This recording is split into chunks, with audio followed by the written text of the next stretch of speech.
Die Fächerung entsteht und da sind die Scheinwerfertöpfe und die Dinge, das zusammengesetzt dann entsteht. Ja, das will ich aber dazu sagen. Von den Autotüren, wenn man die Verkleidung weglegt, das sind so viele.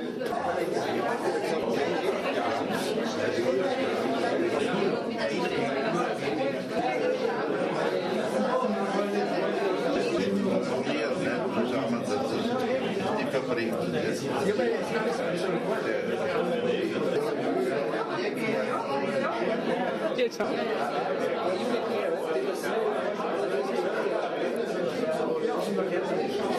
Einsam im Kulturgremium der Kärntner Landesregierung und haben versucht, ein bisschen bei den Förderungspreisen, Würdigungspreisen, Kulturpreisen beratend für den nicht schlecht macht, nicht schlechter als die vor uns. Und wir haben uns aber dabei kennengelernt, das ist das Wesentliche, und haben das Ateliermuseum besucht. Und der Günter Fritz war auch Mitglied des Kulturgremiums, und wir haben uns angehört und auch einen gewissen Erklärungsbedarf. Das möchte ich jetzt kurz Revue passieren lassen.